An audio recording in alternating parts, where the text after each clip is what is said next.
अब surface hardening नाम से ही स्पष्ट है कि इसमें क्या होता है, किसी भी जो धातु की सतह है उसको हार्ड करने का काम किया जाता है। अब किसी से भी मतलब ये नहीं कि भैया हम लोग हाई कार्बन स्टील की सतह को हार्ड करने लगेंगे, क्योंकि हाई कार्बन स्टील की जो सतह है वो ऑलरेडी हार्ड होती है। तो हम कैसी धातुओं की सतह को हार्ड करेंगे, जिसमें कार्बन की मात्रा कम है या जो मुलायम है, ठीक है, यानी कि जिसमें कार्बन की मात्रा कम है, जैसे निम्न कार्बन स्टील, निम्न कार्बन स्टील, निम्न कार्बन स्टील या माइल्ड स्टील, निम्न कार्बन स्टील या माइल्ड स्टील पर सतह कठोरीकरण की क्रिया जो है की जाती है। ये भी प्रश्न आपसे पूछता है कि सतह कठोरीकरण हम लोग किसका करते हैं, तो निम्न कार्बन स्टील या माइल्ड स्टील का करते हैं, ठीक है। देखिए इसमें किया क्या जाता है, इसमें धातुखंड की सतह पर कार्बन या नाइट्रोजन का विसारण, ठीक है, विसारण को इंग्लिश में क्या बोलते हैं,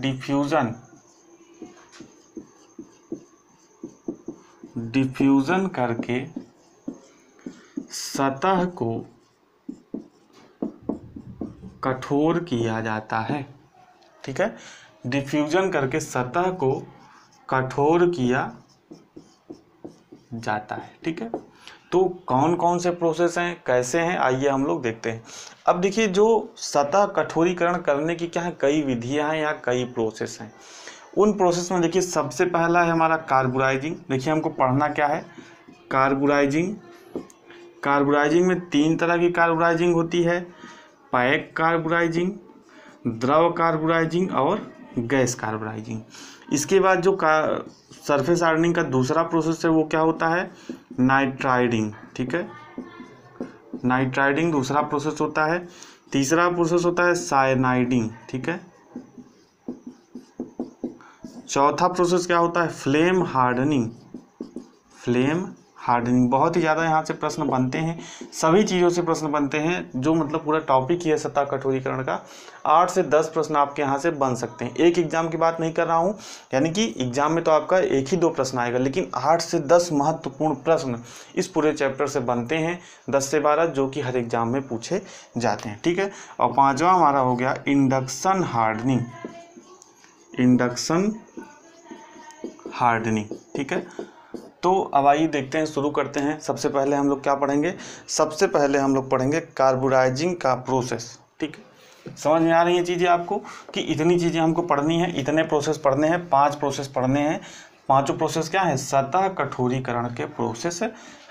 तो आइए पहला हम लोग पढ़ते हैं कार्बुराइजिंग, ठीक है।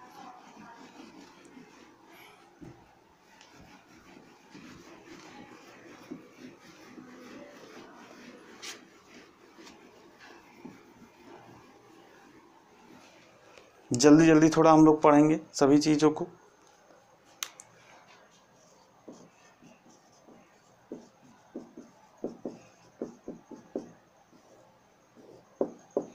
कार्बुराइजिंग क्या है, बाह्य सतह को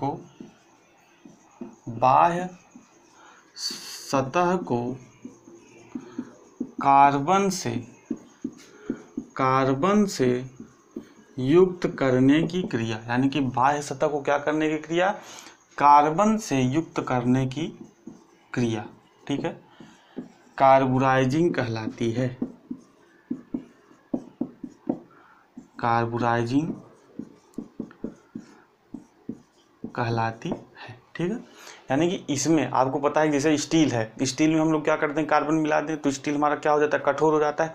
उसी तरह हम लोग इसमें कार्बन का उपयोग करके, यानी कि कार्बन की सतह पे क्या करते हैं, धातुखंड की जो सतह उस पर क्या करते हैं, कार्बन का डिपोजिशन कराते हैं, यानी कि पेनेट्रेशन कराते हैं, जिससे कार्बन इस सतह में कुछ अंदर तक घुस जाता है और जो इसकी सतह है वो क्या हो जाती है, हार्ड हो जाती है। तो अब चीज़ समझ में आ गई, कार्बुराइजिंग में किसका उपयोग करते हैं, कार्बन का उपयोग करते हैं। तो सबसे पहला आप डालिए सबसे पहला डालिए पैक कार्बोराइजिंग, पैक कार्बोराइजिंग, ठीक है। अब देखिए पैक कार्बोराइजिंग में होता क्या है, यहाँ पे हम क्या ले लेंगे, एक बॉक्स ले लेंगे, मेटल बॉक्स ले लेंगे, ठीक है, इस तरीके का, और इसमें हम लोग क्या भर देंगे, कार्बन युक्त पदार्थ। अब कार्बन युक्त पदार्थ क्या है, ये आपसे पूछा जाता है। तो सबसे पहला पैक कार्बोराइजिंग में लिखिए पदार्थ का प्रयोग, यानी कि किस पदार्थों का प्रयोग पैक कार्बोराइजिंग में किया जाता है, ठीक है। तो इसमें आप लिखिए कोक, कोयला, charcoal, carbon black, carbon black, और क्या हम लोग कर सकते हैं, सोडियम तथा कैल्शियम के कार्बोनेट, सोडियम तथा कैल्शियम के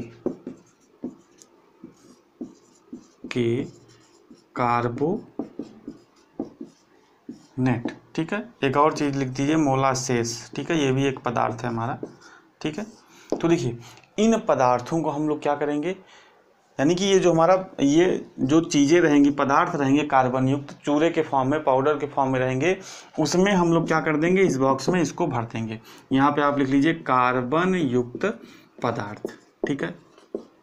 अब देखिए इसके बाद होगा क्या, जिस भी धातु खंड की हमको क्या करनी है, सतह को हार्ड करना है, हम लोग उसको इसके अंदर रख देंगे। जैसे मान लीजिए कोई पिन हो गया, छोटा गियर हो गया, ठीक है, नट बोल्ट हो गया, इस तरीके से, ठीक है, यानी कि नट बोल्ट हो गया, उन जिन पदार्थों की सतह को हमको हार्ड करना रहेगा, कैम हो गया, ठीक है, कैम साफ्ट नहीं, कैम कैम की बात हो रही, कैम साफ्ट की बात नहीं हो रही, ठीक है। तो यहाँ पे उन पदार्थों को हम लोग रख देते हैं। फिर क्या करते हैं, इसको भट्ठी में रख देते हैं। भट्ठी में कितने डिग्री टेम्परेचर पर, 850 से 950 डिग्री सेंटीग्रेड पर रख देते हैं। 900 से 950 डिग्री सेंटीग्रेड पर कुछ समय के लिए रख देते हैं, कुछ समय के लिए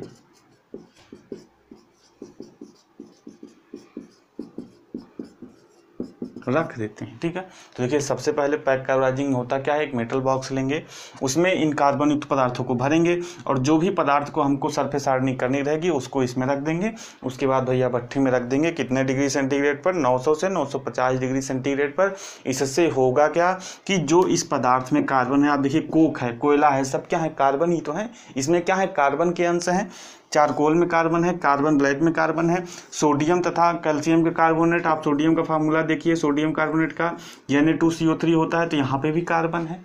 तो इसमें से कार्बन निकल के, यानी कि इन पदार्थों में से कार्बन निकल के जो ये हमारी धातुखंड के सतह हैं, इस पे क्या हो जाता है, इसके अंदर घुसने लगता है, और जब इसके अंदर पेनिट्रेट हो जाता है, यानी कि डिपॉजिट हो जाता है, तो जो ऊपरी सरफेस है वो क्या होती है हमारी, वो कठोर हो जाती है। तो इसका यूज भी लिख लीजिए। इस जो पैक कार्बोराइजिंग का उपयोग है कहाँ पे किया जाता है, तो लिखिए इसमें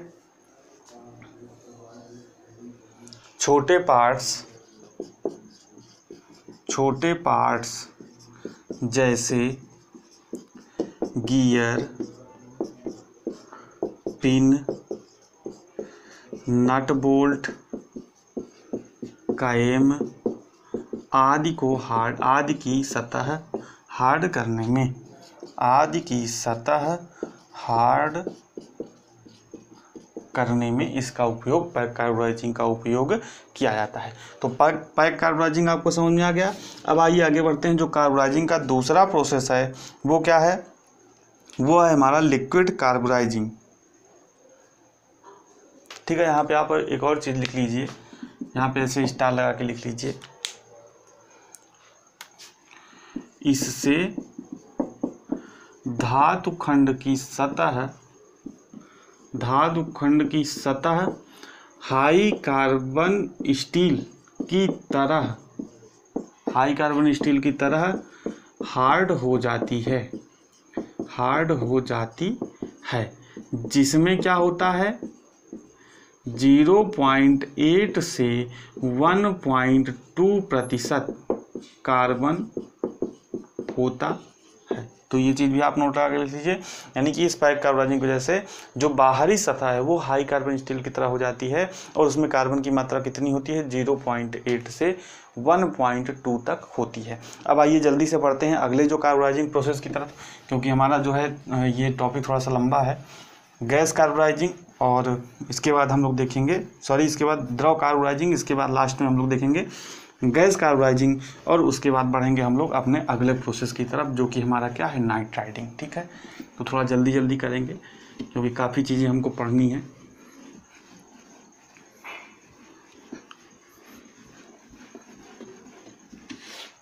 ठीक है, तो देखिए कार्बोनाइजिंग में दूसरा लिखिए,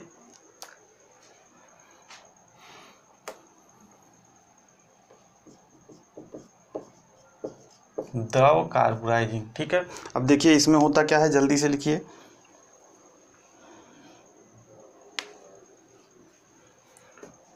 इस क्रिया के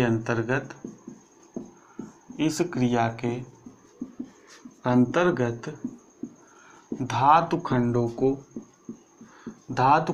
को पिघले लवड़ों के बर्तन में 800 से 900 डिग्री सेंटीग्रेड पर रखा जाता है। ठीक है, अब देखिए जो साल्ट होते हैं यानी कि जो लवण होते हैं उसमें कौन कौन से जो है तत्व होते हैं। ठीक है, सोडियम कार्बोनेट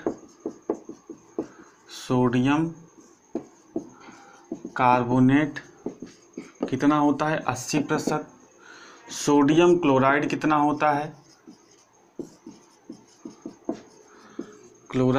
होता है, 10 से 15%। और सिलिकॉन कार्बाइड, ठीक है, SiC आप लिख लीजिए, या सिलिकॉन कार्बाइड कितना होता है, 5 से 10%। यानी कि जो हमारे पिघले हुए लवण होते हैं यानी कि जो साल्ट होते हैं उसमें ये 3 तत्व होते हैं, सोडियम कार्बोनेट, सोडियम क्लोराइड और सिलिकॉन कार्बाइड। फिर इसमें क्या होती है, जब एक रिएक्शन होती है यानी इन तीनों को मिलाते हैं तो हम क्या होती है, एक रिएक्शन होती है। कौन सी रिएक्शन, 2Na2CO3 प्लस SiC। जब इनकी रिएक्शन यानी कि सिलिकॉन कार्बाइड और सोडियम कार्बोनेट की जब रिएक्शन होती है तो क्या बनता है,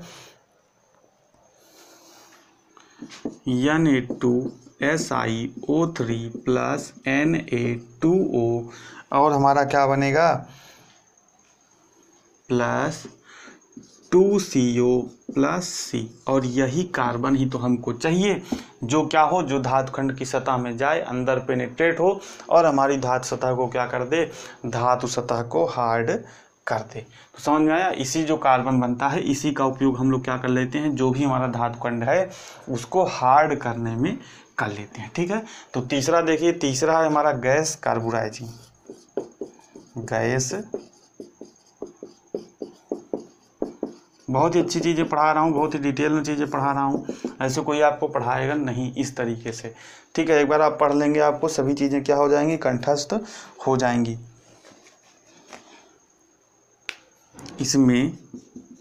इसमें क्या होता है, लिख लीजिए, सभी चीज़ों का आप नोट्स बनाते जाइए। धातु खंड को भट्ठी में 900 से 950, टेम्परेचर आप खास तौर पे याद रखिए, भट्ठी में 900 से 950 डिग्री सेंटीग्रेड पर रखकर कार्बन युक्त गैसें जैसे क्या हो गया, मीथेन हो गया। ठीक है, मीथेन, प्रोपेन, ठीक है, मीथेन हो गया, प्रोपेन हो गया तथा, ठीक है, इत्यादि, मीथेन, प्रोपेन। एक और लिख लीजिए, कार्बन मोनोऑक्साइड का प्रवाह किया जाता है,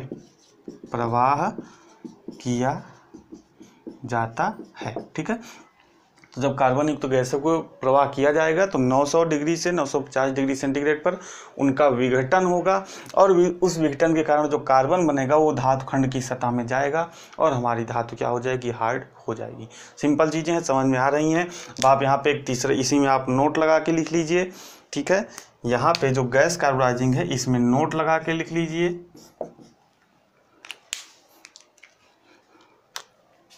इसके लिए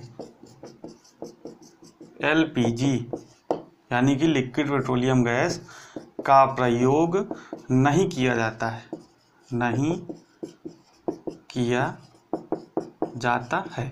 गैस कार्बोनाइजिंग प्रश्न आपसे पूछा था, ये प्रश्न मैंने क्विज में दिया भी था, यानी कि जो हमारा ग्रुप है उसमें जो क्विज ऑर्गेनाइज हुआ था उसमें मैंने ये प्रश्न दिया भी था, तो बहुत लोग इस प्रश्न को नहीं कर पाए थे। ठीक है, तो इसके लिए क्या किया जाता है, एलपीजी का प्रयोग नहीं किया जाता है। अब आइए बढ़ते हैं, जो तुम्हारी दूसरी क्रिया है कठोरीकरण की, उसको हम लोग पढ़ते हैं। वो है क्या, नाइट्राइडिंग यानी कि नाइट्रीकरण। ठीक है,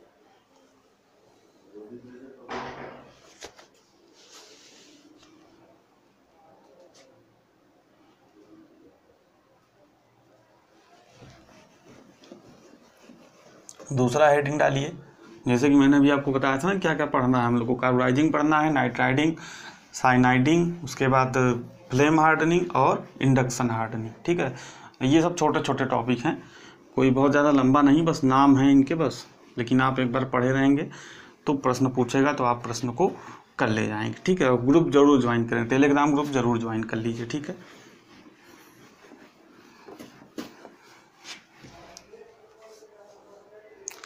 दूसरा हेडिंग डालिए, नाइट्राइडिंग। ठीक है,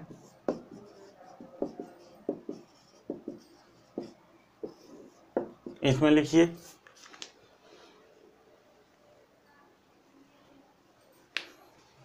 इसमें सतह को हार्ड करने के लिए इसमें सतह को हार्ड करने के लिए नाइट्रोजन गैस का प्रयोग किया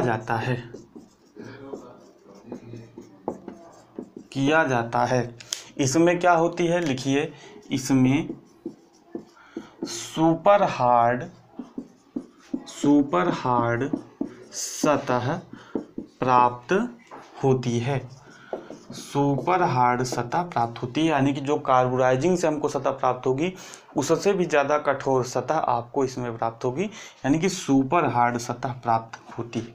अब देखिए इसका उपयोग क्यों किया जाता है भैया, क्यों हम लोग कार्बोनाइजिंग का उपयोग नहीं कर लेते, तो इसका उपयोग कौन से धातु के लिए किया जाता है, एल्यूमिनियम एलॉय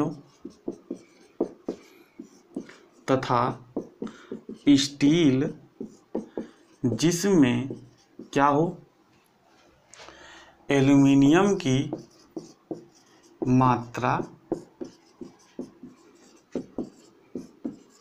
अधिक हो। ठीक है, यानी कि एल्यूमिनियम अगर कोई एलॉय है और कोई ऐसा स्टील है जिसमें एल्यूमिनियम की मात्रा अधिक है, उसी के लिए हम लोग इसका प्रयोग करेंगे, बाकी के लिए नहीं करेंगे। तो आइए देखते हैं इसका प्रोसेस क्या है।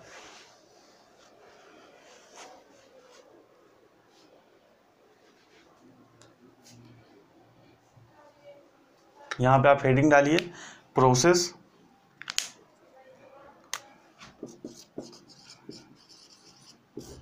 बहुत ही अच्छे से आपको पढ़ा रहा हूँ, सभी चीज़ें जहाँ से प्रश्न बनता है वही चीज़ें आपको पढ़ाई जा रही हैं। तो लिखिए इसमें 500 से 650 डिग्री सेंटीग्रेड पर अमोनिया का प्रवाह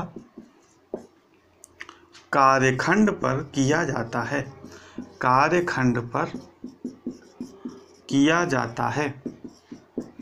ठीक है, कितने देर तक, लगभग 90 से 100 घंटे। समझ रहे हैं चीज़ें।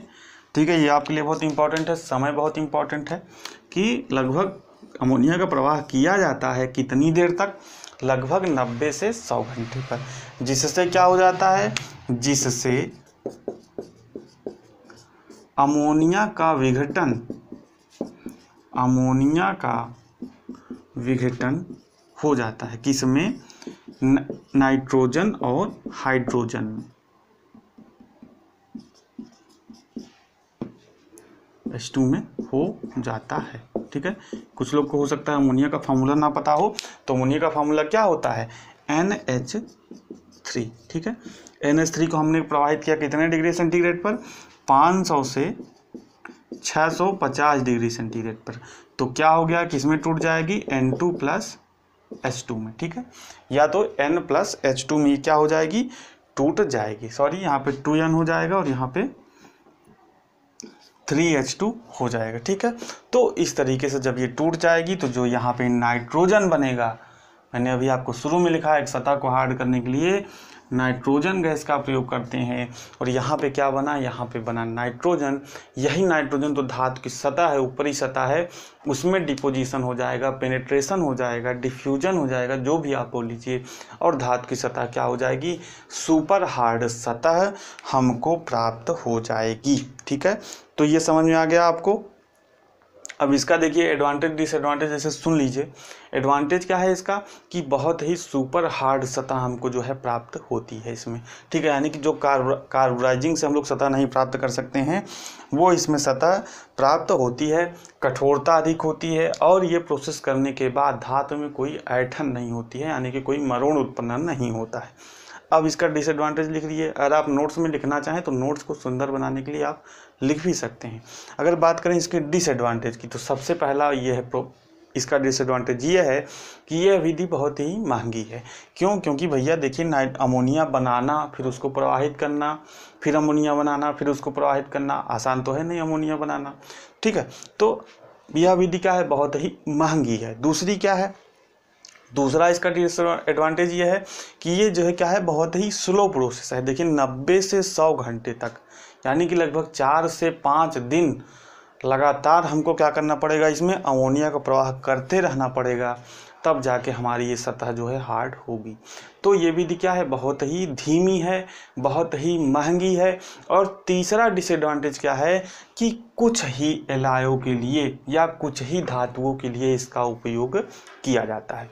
यानी कि किन किन धातुओं के लिए, जो एल्यूमिनियम एलॉय यानी कि एल्यूमिनियम की मिश्र धातु हो, या स्टील की मिश्र धातु हो जिसमें क्या हो, एल्यूमिनियम की मात्रा ज़्यादा हो। तो यही इसका क्या है, यही सबसे इसका ड्रॉबैक है या इसका डिसएडवांटेज है। तो इसी के साथ हमारा ये नाइट्राइटिंग खत्म होता है। अब आइए बढ़ते हैं हम लोग तीसरे प्रोसेस की तरफ, जो कि है हमारा साइनाइडिंग, ठीक है। तो चीज़ें अगर आपको समझ में आ रही हूँ तो वीडियो को लाइक कर दीजिए। और दूसरी चीज़ है कि यहाँ पे मैंने टेम्परेचर लिखाया है 500 से 650 डिग्री सेंटीग्रेड। तो आपको कोई ज़रूरी नहीं कि एग्जाम में आपसे यही देख 500 से 650 डिग्री सेंटीग्रेड, आपको रेंज देखना है, इसके आसपास भी दे सकता है। जैसे पीछे क्विज में मैंने प्रश्न पूछा था, टेलीग्राम ग्रुप है जो उसमें क्विज ऑर्गेनाइज होता है, उसमें मैंने आपसे प्रश्न पूछा था, तो उसमें 500 से 560 डिग्री मैंने ऑप्शन रखा था, ठीक है। तो आपको रेंज देखना है, यानी कि 500 से 600 भी दिया हो सकता है पेपर में, 500 से 650 भी दिया हो सकता है, 500 से 560 भी दिया हो सकता है, या 490 से 600 दिया हो सकता है। तो आप समझ गए ना कि यानी कि एकदम इसके आसपास जो टेम्परेचर रहेगा वही क्या होगा, सही होगा। तो ये नहीं कि 500 से 650 मैंने लिखा दिया, तो हो सकता है ऑप्शन में 10-20 डिग्री सेंटीग्रेड ऊपर नीचे कर दे। तो आपको ये चीज़ें देख के प्रश्न को सही कर लेना है। अब आइए बढ़ते हैं जो तीसरा प्रोसेस है, ये भी सिंपल प्रोसेस है, साइनाइडिंग। हेडिंग डाल लीजिए साइनाइडिंग। और आपको चीज़ें अच्छी लग रही हो तो वीडियो को लाइक ज़रूर किया करिए, और ऐसी वीडियोस के लिए चैनल को सब्सक्राइब कर लीजिए, ठीक है।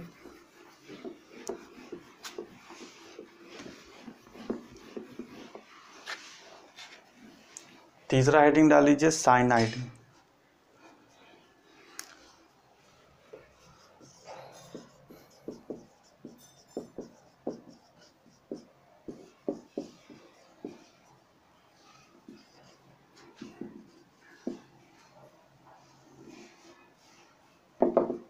इसमें देखिए अभी तक कार्बोराइजिंग में हम लोग क्या कर रहे थे, सतह को हार्ड करने के लिए कार्बन का उपयोग कर रहे थे कार्बोराइजिंग में, और नाइट्राइडिंग में क्या कर रहे थे, नाइट्रोजन का उपयोग कर रहे थे सतह को हार्ड करने के लिए। अब साइनाइडिंग में होगा क्या, साइनाइडिंग में हम लोग कार्बन और नाइट्रोजन दोनों का उपयोग सतह को हार्ड करने के लिए करते हैं। चीज़ें समझ में आ गई कि इसमें लिखिए, इसमें कार्बन तथा नाइट्रोजन दोनों का उपयोग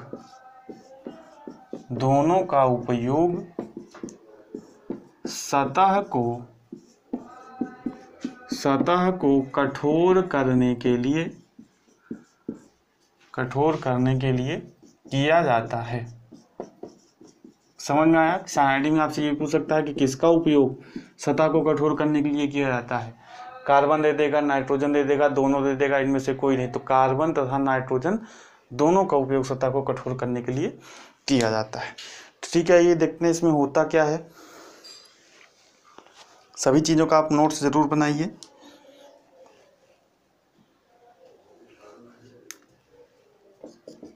इसमें धातु खंड को पिघले हुए निष्क्रिय लवण साल्ट, आप लिख लीजिए, लवण को हिंदी में बोलते हैं साल्ट। ठीक है, अब उसके बाद जैसे में लिखिए कौन कौन से यानी कि तत्व हैं जो इसमें उपयोग होते हैं। Na2CO3 NaCl, ठीक है, तथा साइनाइडिंग यौगिक, तथा साथ में साइनाइडिंग यौगिक। ठीक है, साइनाइडिंग यौगिक का फार्मूला आप लिखिए CaCN2। ठीक है, ये हमारे क्या है, साइनाइडिंग यौगिक। और हमारा क्या हो गया दूसरा, NaCN, ये भी हमारा क्या है, एक साइनाइडिंग यौगिक है।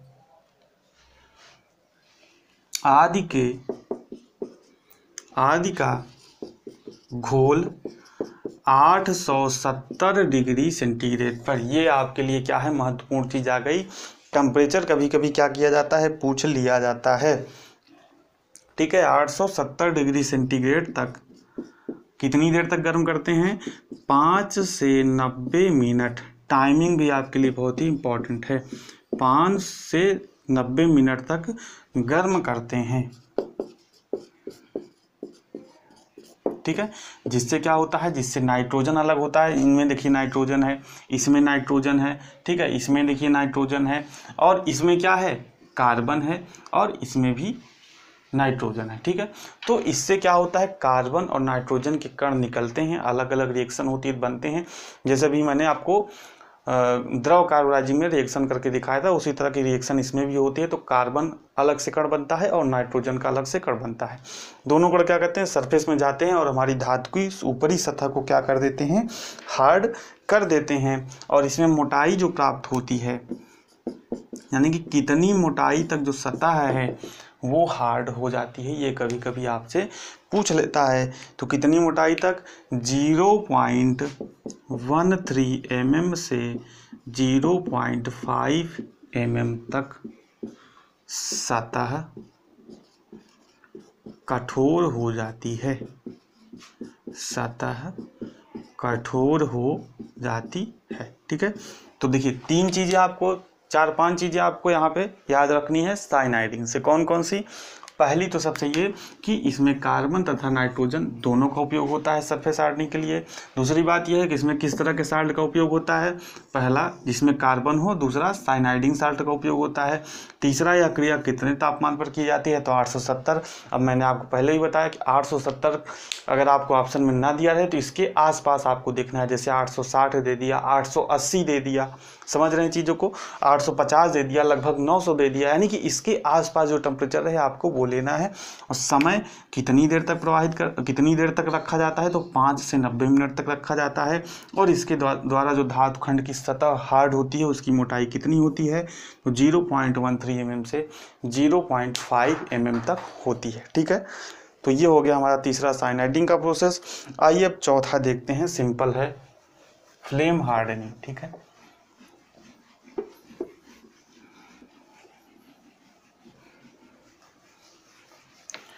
चौथा जो हमारा प्रोसेस है वो है फ्लेम हार्डनिंग।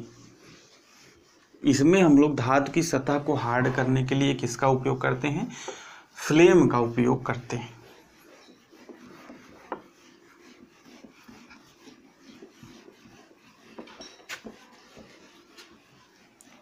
तो चौथा हेडिंग डाल लीजिए, फ्लेम हार्डनिंग।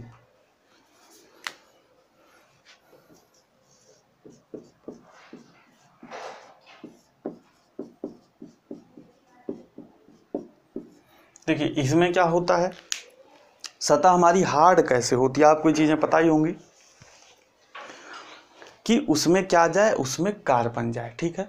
दूसरा उसको बुझाने की दर, यानी कि जो कंचिंग रेट हो वो भी थोड़ा सा हम लोग अगर हाई कर दें तो हमारी धातु क्या हो जाएगी, हार्ड हो जाएगी। देखिए इसमें क्या है, मान लीजिए हमारी कोई ये धातु की सतह है, हमको ये ऊपरी सतह हार्ड करनी है, तो हम क्या करते हैं यहाँ पे फ्लेम के द्वारा, ठीक है, यानी कि बहुत हम महंगा प्रोसेस नहीं करना चाहते, तो यहाँ पे किसी धातु की ज्वाला द्वारा इस सतह को हार्ड करते हैं, सतह को गर्म करते हैं। अभी मैं बताऊंगा कि किस ज्वाला का उपयोग करते हैं और क्यों करते हैं। धातु की सतह को हार्ड करते हैं और उसके बाद इस पर पानी का या किसी भी ऐसे लिक्विड के, ठंडे लिक्विड का छिड़काव कर देते हैं, जिससे ये हमारी धातु क्या हो जाती है, हार्ड हो जाती है। यही हमारा क्या होता है, फ्लेम हार्डनिंग, ठीक है। फ्लेम हार्डनिंग आपको समझ में आ गया। अब पहला जो प्रश्न यहाँ से बनता है कि फ्लेम हार्डनिंग में हम लोग किस ज्वाला का उपयोग करते हैं। तो फ्लेम हार्डनिंग में आप पहला पॉइंट लिखिए यहाँ से, फ्लेम हार्डनिंग में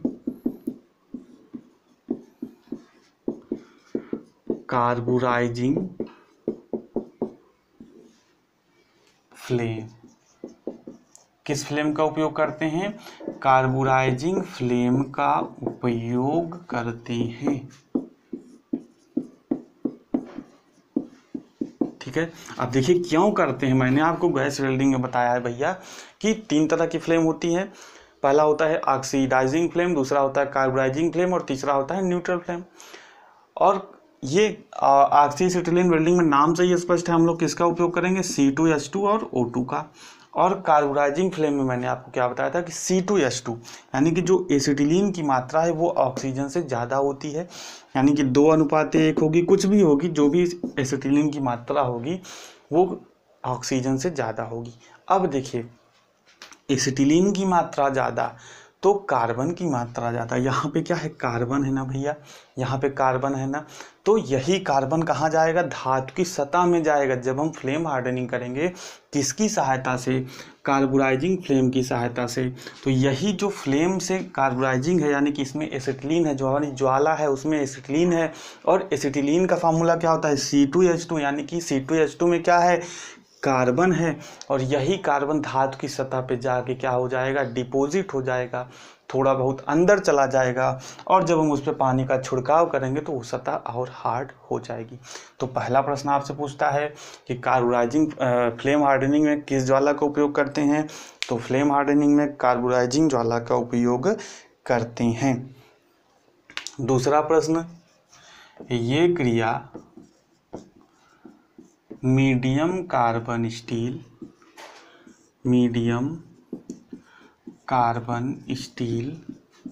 से बने पार्टों पर की जाती है। प्रश्न पूछा गया है किस प्रकार के किस फ्लेम हार्डनिंग यूज की जाती है, निम्न carbon steel, medium carbon steel, ऐसा आपको ऑप्शन दिया रहेगा। तो यही प्रश्न यही टीका आपको करना है कि यह क्रिया मीडियम कार्बन स्टील से बने पार्टों पर की जाती है। चीज़ें समझ में आ रही हैं, ठीक है। तीसरा लिखिए, यूज आपसे पूछा है,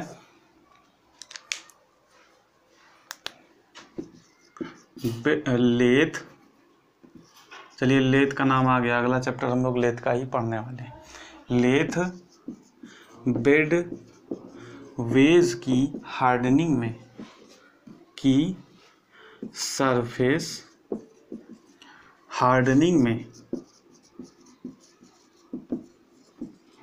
ठीक है, यानी कि लेथ बेडवेज मतलब लेथ का एक, देखिए लेथ के ऊपर क्या होता है, एक मार्ग बना होता है जिससे हमारा टेल स्टॉक चलता है, कैरिज चलता है, मार्ग होता है ना, तो वो मार्ग घिस ना जाए, जल्दी से घिस जाएगा भाई, कठोर नहीं रहेगा, तो क्योंकि उसी के ऊपर सब चीज़ें सरक रही हैं, तो उसके लिए हम उसकी क्या करते हैं, सरफेस की हार्डनिंग करते हैं। उस सरफेस की हार्डनिंग हम लोग किसकी सहायता से करते हैं, फ्लेम हार्डनिंग की सहायता से करते हैं। तो ये था हमारा फ्लेम हार्डनिंग। लास्ट टॉपिक आप आज का है, लिखिए इंडक्शन हार्डनिंग। पांचवा जो टॉपिक है वो लिखिए इंडक्शन हार्डनिंग, ठीक है, हेडिंग डाल लीजिए इंडक्शन हार्डनिंग, ठीक है। इसमें क्या होता है, ठीक है, देखिए ये हमारी क्या है, कोई एक कॉइल होती है, ठीक है, कोई एक कॉइल होती है जो किसकी बनी होती है, कॉपर की बनी होती है, कॉपर, ठीक है, पहला प्रश्न बनता है कि इंडक्शन हार्डनिंग में जो कॉइल उपयोग होती है वो किसकी उपयोग होती है? कॉपर की। अब देखिए इसमें होता क्या है कि ये जो कॉइल कॉपर की होती है इसमें हम बहुत ही ज़्यादा आवृत्ति की क्या कराते हैं? करंट का फ्लो कराते हैं। यानी कि 1000 से 10,000 आवृत्ति की करंट, ठीक है। 1000 से 10,000 आवृत्ति की हम करंट इसमें फ्लो कराते हैं, ठीक है। यानी कि 1000 से 10,000 साइकिल पर सेकंड। तो उससे क्या होता है, यहाँ पे प्रेरित धारा उत्पन्न होती है। एक टर्म होता है प्रेरित धारा फिजिक्स में, जिसके कारण जो इसका टेम्परेचर है बहुत ही ज़्यादा हो जाता है। यानी कि लगभग कितना हो जाता है? लगभग 750 से 800 डिग्री सेंटीग्रेड। और इसी टेम्परेचर की सहायता से हम क्या करते हैं, इसमें कोई जो भी धातुखंड की हमको हार्डनिंग करनी रहती है उस धातुखंड की जो है डाल देते हैं, तो धातुखंड क्या हो जाता है? गर्म हो जाता है। और उसके बाद यहाँ पे पानी की फुहार, यानी कि इस धातुखंड पर हम पानी की फुहार, बगल से मशीनें ऐसे लगी रहती हैं, करती रहते हैं, और धातुखंड हमारा क्या हो जाता है? हार्ड हो जाता है, ठीक है। यहाँ पे कोई कार्बन नाइट्रोजन का उपयोग नहीं करते, सिंपल मेथड का धातुखंड को हार्ड किया। जैसे आप लोहार को देखते हैं कि लोहार के यहाँ आप जाते हैं जैसे कोई चीज़ बनवाने, तो क्या करता है वो पहले उसको पीटता है, उसके बाद जब भट्टी में से निकाल के तुरंत पानी में डाल देता है, तो जो उसकी सतह है क्या होती है? हार्ड हो जाती है। तो सेम यही काम यहाँ पे होता है। अब देखिए ऐसा हम लोग इंडक्शन हार्डनिंग में करते क्यों है? तो इसका उपयोग मास प्रोडक्शन में किया जाता है। मास प्रोडक्शन में उपयोग, ठीक है। जैसे अगर हमको एक ही साइज की बहुत सारी वस्तुएं बनानी है तो हम उसी तरह का एक कॉइल डिजाइन कर लेंगे। तो ऊपर से धातु आएगी, वहाँ पे तुरंत धारा का हमने प्रवाह किया, तुरंत, यानी कि बहुत ही कुछ सेकंड में ही हमारी धातु क्या हो जाती है? गर्म हो जाती है। तो यहाँ से कोई मान लीजिए पार्ट आया, एक ही तरह का पार्ट है, मान लीजिए कोई गियर है, गियर की हम लोग हार्डनिंग में इसका प्रयोग करते हैं। एक ही साइज का 10 mm का एक गियर है, यहाँ से आएगा, यहाँ से हम लोग करंट प्रवाहित करेंगे, तुरंत गर्म होगा, नीचे उसको छोड़ देंगे तो पानी का प्रवाह होता रहेगा, फिर गियर आगे चला जाएगा, फिर दूसरा गियर आएगा, फिर करंट का प्रवाह, ऐसे होता रहेगा। यानी कि बहुत ही ज़्यादा मात्रा में किसी चीज़ का उत्पादन करना है तो वहाँ पर हम लोग इसका उपयोग करते हैं। तो इसका यूज भी आप लिख लीजिए, यूज लिखिए, बहुत ज़्यादा इंपॉर्टेंट है, प्रश्न आपसे पूछा गया है। गियर टूथ की हार्डनिंग में, ठीक है। ये प्रश्न आपसे पूछा गया है कि इंडक्शन हार्डनिंग का उपयोग क्यों किया जाता है? तो इंडक्शन हार्डनिंग का उपयोग गियर टूथ की हार्डनिंग में किया जाता है। दूसरा प्रश्न आपसे पूछा गया है, दूसरा प्रश्न भी बहुत ज़्यादा इंपॉर्टेंट है।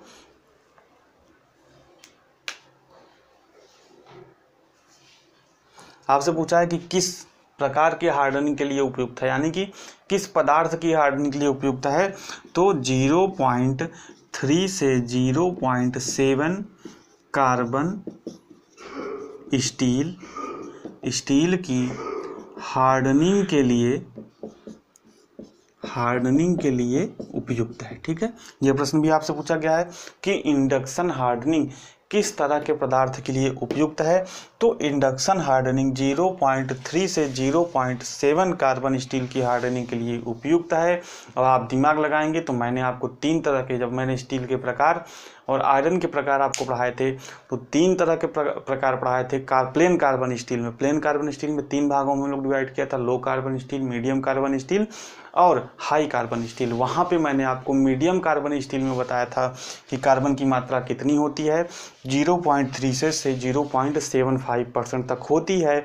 और मैंने वहाँ पे आपको मीडियम कार्बन स्टील का यूज भी लिखाया था कि मीडियम कार्बन स्टील का उपयोग क्यों होता है। तो गियर बनाने में, रेल की पटरियाँ बनाने में, रेल के पहिए बनाने में, समझ में आ गया चीज़ें कि देखिए मीडियम कार्बन स्टील है तो मीडियम कार्बन स्टील का भी भैया तो गियर बनाया जाता है।